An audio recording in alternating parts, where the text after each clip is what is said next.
Hello বন্ধুরা, কেমন আছো তোমরা সবাই? আশা করছি সবাই খুব খুব খুব ভালো আছো। আর বলতে হয় যে আমিও ভালো আছি, তো এটাই বললাম যে আমিও ভালো আছি। আর কি বলবো বলো, কারণ সত্যি ভালো নেই, কারণ এতটা পরিমাণে গরম পড়ছে। আর তোমরা তো জানো যে আমার টিনের ঘর, এতটা পরিমাণে কষ্ট হচ্ছে যে তোমাদেরকে বলে বোঝাতে পারবো না। দেখো চোখগুলো দেখেছো, মানে লাল লাল হয়ে আছে, কারণ ঘুমের ঘাটতি, প্রচণ্ড পরিমাণে ঘুমের ঘাটতি। যে ওষুধগুলো খাচ্ছি খুব কড়া কড়া ওষুধ, কিন্তু ঘুমোতে পারছি না জানো তো। দুপুরবেলাটায় যে টাইমটা একটুখানি রেস্ট নেবো ভাবি, কিন্তু সেই টাইমটা একটু ঘুমাতে পারি না। আর স্নান করতে করতে সেই বিকেল 3টে বেজে যায়। কারণ কি জানো তো, আগে যদি স্নান করি না, ঘেমে টেমে একাকার অবস্থা হয়, খালি খালি আবার মানে শরীরটা আবার খারাপ লাগে। তো সেই জন্য আর মানে দিনের মানে তাড়াতাড়ি করে স্নান করি না।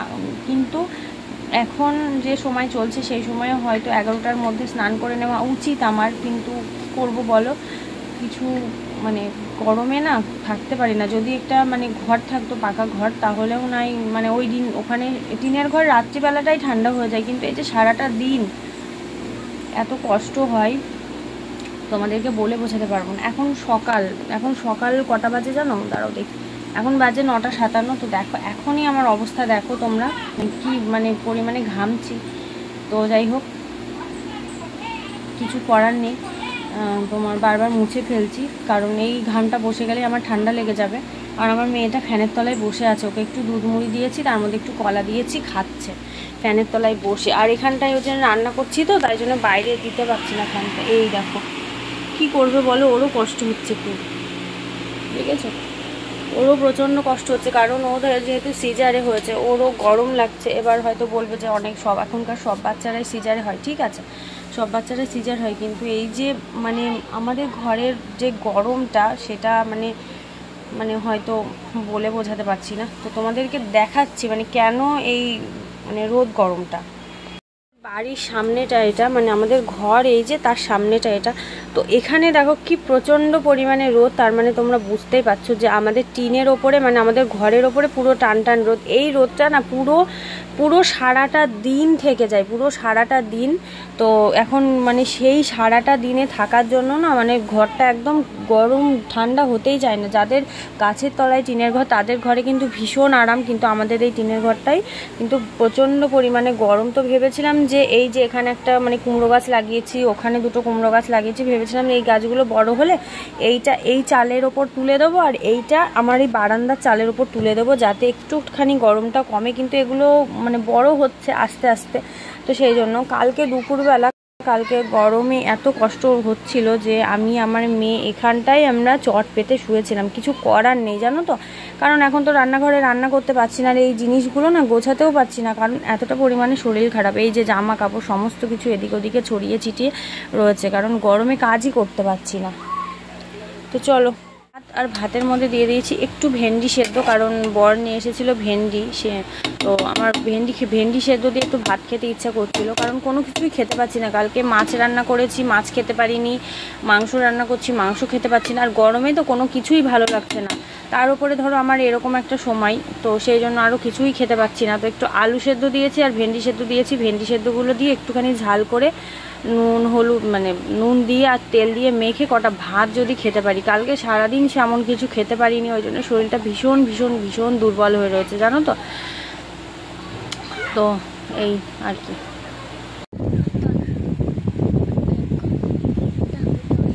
তারপরে এইটা করো,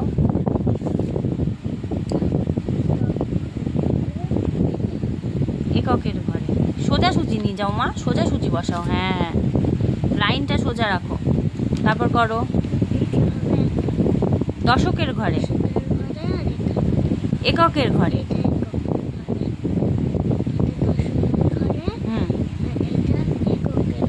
হ্যাঁ করো। এখানে আমি বসিয়ে দিয়েছি রান্না। আর দেখো আমার জন্য যে ভেন্ডি সেদ্ধ দিয়েছিলাম তারপরেও যে কটা ভেন্ডি ছিল সেগুলো দিয়ে একবারে তরকারি করে নেবো। আর আমার বর খেতে চেয়েছে ভেন্ডি সর্ষে বাটা, তো সেই জন্য একটু সর্ষে বাটা করে দেবো।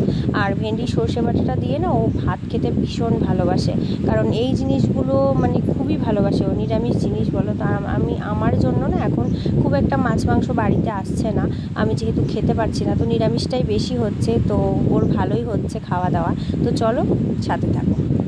সমস্ত কাজ করতে একটু লেট হয়ে যায়, তো বর চলে এসছে খেতে। তো এখানে আমার রান্না হয়েছিল ভেন্ডি সর্ষে বাটা আর কি, তাই তো ভেন্ডি সর্ষে বাটা। তো সেটা দিয়ে ওকে ভাত দিয়ে দিয়েছি এই যে।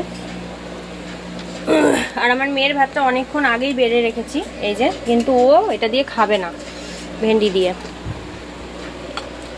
তো আমি একটু ভেন্ডি সেদ্ধ দিয়েছিলাম ভাতের মধ্যে, তোমাদেরকে দেখিয়েছি, তখন সেই ভেন্ডি সেদ্ধ দিয়ে আমি কটা ভাত খেয়ে নিয়েছি, অল্প কটা ভাত। আর এখন খেতে ইচ্ছে করছে না। আর এই যে হচ্ছে এখানে পটল দিয়ে আলু দিয়ে রসা, তো এই তরকারিটা দিয়ে আমার মেয়েকে খাইয়ে দেব। এই যে হচ্ছে, এটা হলে বরকেও দিয়ে দেবো। তো চলো হোক। ওই যে তোমাদেরকে বললাম না যে এত গরম পড়ছে আমার ঘরে, তো আমি আর আমার মেয়ে এই জায়গাটায় চট পেতে বিছানা পেতে একটুখানি শুয়ে থাকি দুপুরবেলা, যাতে আমাদের গরমে একটু কষ্টটা কম হয়। তো দেখতেই পেলে যে মেয়েকে ওখানে স্নান টান করিয়ে একটা ড্রয়িং খাতা দিয়ে মানে বসিয়ে দিয়েছি। আমার মেয়ে এখন বসে বসে ড্রয়িং করবে আর আমি যাব স্নান করতে।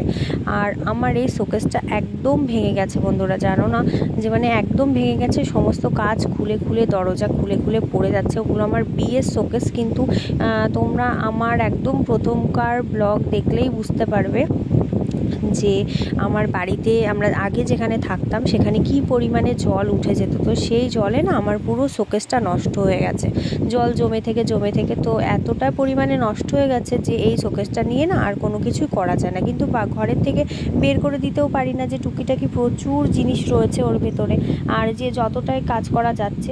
তো এবার আমি স্নানে যাব, তারপর এসে পুজো করব। দুপুরবেলায় আমার পুজো দেওয়া হয়ে গেল। এখন কটা বাজে জানো বন্ধুরা? এখন বাজে 1:33। আগে কি হতো, যখন কোনো কিছু ছিল না, কোনো অসুবিধা ছিল না, তখন কি করতাম, ঝপঝপ করে সমস্ত কিছু কাজ করে নিতাম। কিন্তু ডাক্তার যেহেতু বলেছে এখন একটু ধীরে সুস্থে কাজ করতে হবে এই প্রথম 3 মাস, তো সেই জন্য আমাকে একদম ধীরে সুস্থে কাজ করতে হচ্ছে। আর টুকটুক করে কাজ করতে করতে না এতটাই লেট হয়ে যাচ্ছে যে সমস্ত কাজ গোছাতে গোছাতে অনেকটাই দেরি হয়ে যাচ্ছে। কিন্তু কিছু করার নেই, ওই যে বললাম যে নিজের কাজ তো নিজেকেই করতে হবে, কারণ আমার এই কাজগুলো করে দেওয়ার জন্য হয়তো বর আছে, কিন্তু বরের না প্রচণ্ড প্রেশার পড়ে যায়, ওর ওপরে আর কত প্রেশার দেবো বলো। তো যাই হোক, আমার সংসারে আমি একাই যেহেতু, সেই জন্য আমাকে তো একা করতেই হবে। তো চলো ঠাকুর পুজোটা দিয়ে নিলাম। আর ঘরে ছিল কলা, তো সেটা দিয়েই আমি পুজোটা দিয়ে নিলাম। আর তাছাড়া কিছু নেই আপাতত। আবার বর আজকে নিয়ে আসবে আমার গোপুসোনাদের জন্য খাবার, কারণ ওর বলতে হবে, এখন যদি বলি তাহলে নিয়ে আসতে অনেকটাই লেট হয়ে যাবে, আর আমার পুজো দিতেও অনেকটা লেট হয়ে যাবে। আর যেহেতু আমি সকালবেলা সেই উঠেছি, তারপর থেকে এক নাগাড়ে টুকটুক করে সমস্ত কাজ করে যাচ্ছি, আবার রান্না বান্না করলাম, ঘর মুছলাম, সমস্ত কাজই করে টোরে নিয়ে কিছু জামা কাপড় ছিল পাতলা পাতলা যেগুলো, সেই জামা কাপড়গুলো কেচে দিয়েছি। আর বাদ বাকি জামা কাপড় আমার মায়ের জন্য রেখে দিয়েছি, যেহেতু আমার মা আসবে সোমবার দিন। তো মা বলেছে তুই যখন পারবি না তখন সমস্ত কিছু রেখে দিবি, তো আমি সেই জন্য রেখে দিয়েছি। বিছানার চাদর বলো, মোটা মোটা জামা কাপড় বলো, সমস্ত কিছু রেখে দিয়েছি যাতে মা এসে আমাকে করে দিতে পারে, কারণ ওই কাজগুলো না মা ছাড়া কেউ করে দেবে না আমার। তো সেই জন্য তো মার জন্যই গুছিয়ে রেখেছি। আর পাতলা পাতলা কিছু জামা কাপড় কাচাকাচি করে একবারে বাসন ধুয়ে, ঠাকুরের বাসন ধুয়ে একবারে স্নান করে নিলাম। তো এই যে চলো পুজো টুজো দিতে গিয়ে দেখো কি অবস্থা, ঘেমে একদম নাজেহাল অবস্থা। তো দেখতেই পাচ্ছ একদম পুরো একদম ঘামে। তো যাই হোক, এবার চলো।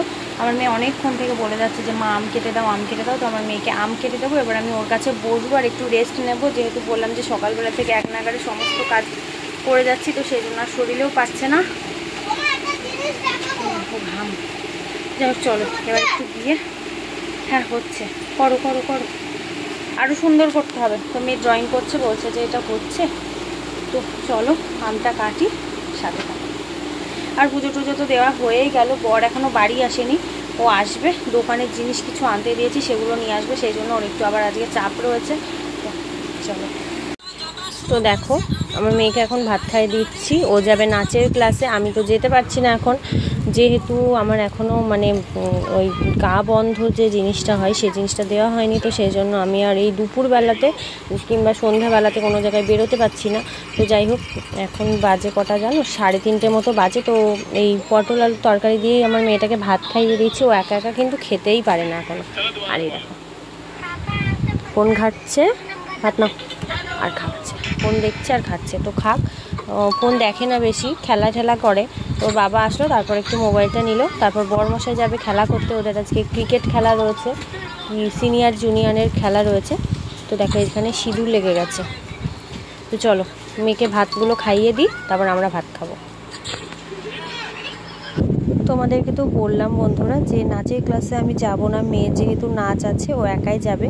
তো ও এতটা কান্না করছিল আজকে মানে আমাকে যাওয়ার জন্য, আর অন্যদিন এমন করে না জানো। তো আজকেই খুব কান্না করছিল, জানি না কি হয়েছে। বাট কী বলো তো, ও তো ছোটো বাচ্চা, তো সেই জন্য আমি ভাবলাম যে না, আমি অনেক দিন যেহেতু যাইনি তো আজকে যাওয়াই যেতে পারে।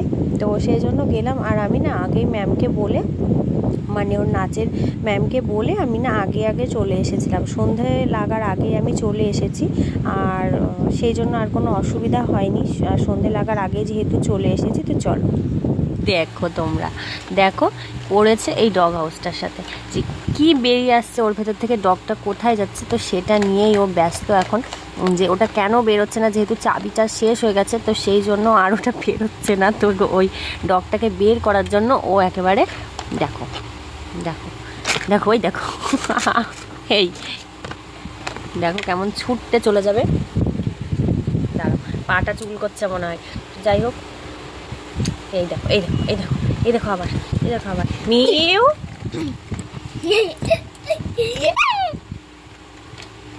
ওটা কেন বেরোচ্ছে না, ওর কাছে কথা হলো যে ওটা কেন বেরোচ্ছে না, কেন বেরোচ্ছে না। তো দেখো মেয়ের নাচের ক্লাসে গেছিলাম, কারণ আমার মেয়েটা যাওয়ার সময় খুব কান্না করছিল আজকে, তো আমার ভালো লাগেনি সেই বিষয়টা। তো সেই জন্য 4টের সময় আমার বর ওকে নাচের ক্লাসে পৌঁছে দিয়েছিল। তুই ছেড়ে দে, তুই ছেড়ে দে, লাইট লাগছে না, তুমি সরো, এখানে এখানে এখানে এসে বসো। তো নাচের ক্লাসে তারপর 4টের সময় 4:30-এর মধ্যে ঘর ঝাড় দিয়ে উঠোন ঝাড় দিয়ে, ঠিক করে তুমি ওদিকে সরো, ঘর ঝাড় দিয়ে উঠোন ঝাড় দিয়ে তারপর জামা কাপড়গুলো তুলে তো চলে গেছিলাম। তারপর আমার বর দোকানের কিছু জিনিস এনেছিল, তো সেইগুলো ঠিকঠাক করে গুছিয়ে রেখে চলে গেছিলাম মেয়ের নাচের ক্লাসে। ওখানে গিয়ে বসে সন্ধ্যের আগে বাড়ি চলে এসেছি। আর তারপর দেখো এসে সন্ধ্যে দিলাম, ঘরটা একটু ঝাড় দিলাম, তারপর দোকানে কিছু জিনিস দিলাম। তো তারপরে এই শুয়ে আছি। বর এসেছিল, বরকে চা করে দিলাম, সেগুলো তোমাদের সাথে শেয়ার করা হয়নি। তো যাই হোক, এখন একটু শুয়ে আছি। আর এখন বাজে কটা জানো তো, এখন বাজে 8:06। তো এরপর যাব রান্না বান্না করতে যাব। তো বরমাসও চলে আসবে, তার আগে তো আমাকে রান্না বান্না করতে হবে। তো এই যে, তো দেখো খেলা করছে। তো একটু শুয়েছিলাম, মেয়েকে নাচের ক্লাস থেকে নিয়ে এসে ওই যে বললাম যে গোপসোনাদেরকে শুইয়ে, না শোনা গরমে পড়তে হবে না। আর যেহেতু আজকে মানে দুপুরবেলা একটু শুতেও পারিনি আর রেস্ট নিতেও পারিনি, সেজন্য একটুখানি ঘুম পাচ্ছে। তো দেখি রাত্রিবেলায় হয়তো সেদ্ধ ভাত রান্না করবো, আলু সেদ্ধ ডিম সেদ্ধ দিয়ে আমাদের খাওয়া হয়ে যাবে ঘি দিয়ে। তো এই, আর রাতে সেরকম কোনো কাজ বাজ নেই। তো চলো আবার দেখা হচ্ছে তোমাদের সাথে নেক্সট ব্লগে। আমার ভিডিও যদি ভালো লাগে তোমাদের প্লিজ একটা লাইক করে দিও, চ্যানেলটাকে সাবস্ক্রাইব করে দিও, আর পাশে থেকো আর আমাকে ভালোবাসা দিও। চলো আজকে